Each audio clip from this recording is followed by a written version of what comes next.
Welcome to Inside Ag. I'm Greg Deering.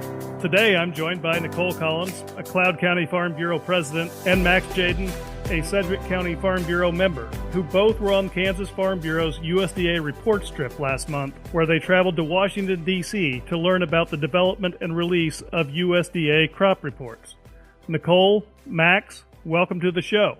Glad to be here. Thanks for having us.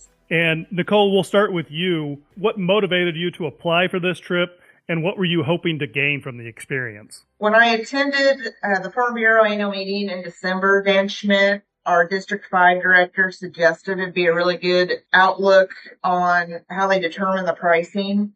We hear so many people talk about the grain markets and speculate on what controls the pricing. And I didn't really start paying as close of attention until I took over our row crop acres about 8 years ago. Growing up, I didn't ever deal with any of the markets. Of course, my dad did that. But now with my ag-related jobs, and I hear, I'm involved in more conversations with producers pertaining to this. And I just wanted to have a more in-depth and factual way and knowledge that the numbers are brought to us.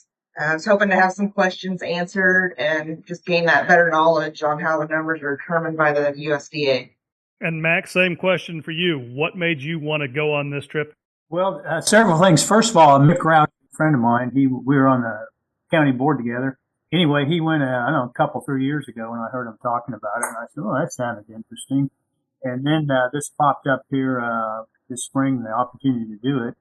And the other thing is I'm on the Grain Sorghum Commission for the state of Kansas. This is my 6th year.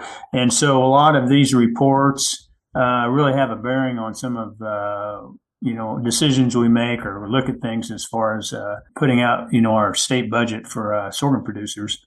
And you got to go through the lockup process that USDA employs before they release their crop reports. What was it like to observe in this process where no information is supposed to be getting out, but you're in there seeing it firsthand?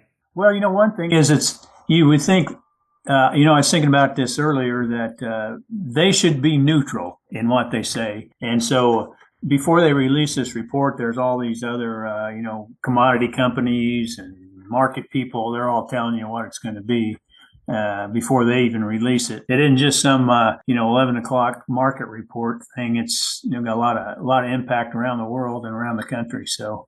And Nicole, were there any surprises about how they produce these reports or how they're released that you didn't know about going in, or was just surprising that that's how a government agency functions? The anticipation that we felt ahead of the Secretary of Ag coming in to the room, I thought was very, very, everybody was kind of on edge. What's going to happen? How is this going to work? And with her being new, and she came in with a big smile on her face. She was very personable, happy to see us. She was the way that she noticed and recognized our states and where we were coming from and how long we were there. And she was just very down to earth and very friendly. And I think she really has is very concerned about the American farmer and our livelihood. And I was very impressed with her demeanor. And like I said, she was just very down to earth.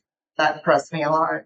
I was just really surprised on how strict they are with confidentiality. And so the information that people provide is totally kept anonymous. I've always heard, well, they don't need to know that, or it's none of their business. And I think that's why producers don't want to fill out all the census. They don't want to do that because they don't think the government needs to know that. But those are the numbers that are used on these reports. And without any of that information that, the census gives us, what we report to the FSA offices, and having it turned in timely, those provide that vital role in the decision making and how they come up with the numbers. Low response rates can lead to lower accuracy. Some of the statistics might be removed completely if they aren't getting the information, and then it's hard to contain that confidentiality if you have fewer numbers of people filling them out. And one point that they had was response rates have dropped from 80 to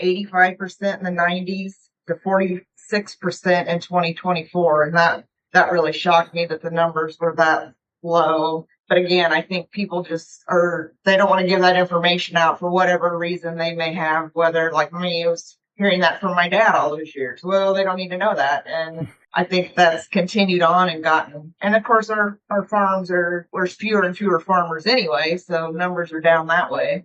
An excellent point that you can only compile as much data as you have, and the less that you have, the less accurate that your forecast is going to be. For anybody listening out there who would want to consider this trip, Nicole, I'll stick with you. And what advice would you give somebody considering going on this trip in the future?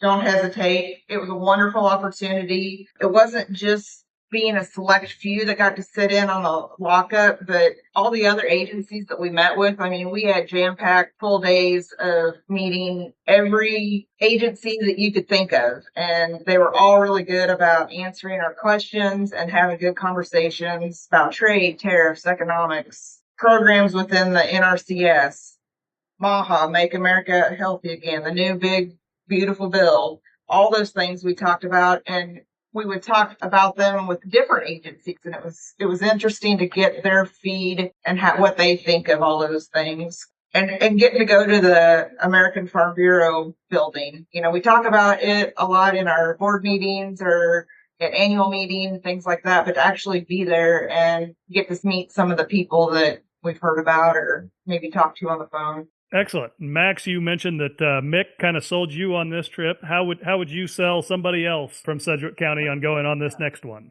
Like Nicole said, it's really a really neat opportunity. And I think the people at the USDA, we went to I'm trying to think of some of that. We went to the U.S. Grains Council, the U.S. Corn Producers, U.S. Beef Council, some people that dealt with transportation and all those things. Just it was just a real well-rounded picture of trade, how important that is, economics of trade, politics of trade, and then just the various commodities we deal with. Just seeing how they all kind of put that in a bigger picture of what's going on, and just the time everybody took to spend with us was really good. You know, the National Ag Statistics Service, you see it show up on your phone. It really helped me to see just how critical that information is. So everything from farm policy to, are you going to get your waterway halfway paid for or something like that? And so there's just a lot of bits and pieces to it. But that information is really, really vital, and that's what our senators and congressmen use to come up with these farm programs and things like that. So if we just fudge on it or don't give a hoot about it, again, it could end up being detrimental in the long run for the individual producer. So it sounds like an excellent trip for both of you. Any final thoughts before we go? All the different people and the agencies that use these numbers, you think, oh, it's just for the farmer, but there were multiple, they listed probably 15 different organizations and places that use these. And then the room that they showed us where the people stay all night long and compile these numbers and come up with what the report will show. That was kind of staggering. I didn't even think about the manpower that it would take to put all that information together in a very short window, because of course it's all released at the same time and the world's affected by it. Max Tjaden and Nicole Collins on Kansas Farm Bureau's USDA Reports trip. Max, Nicole, thanks for coming on.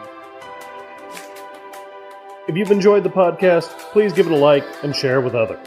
I'm Greg Deering, and this has been Inside Ag from Kansas Farm Bureau, the voice of agriculture.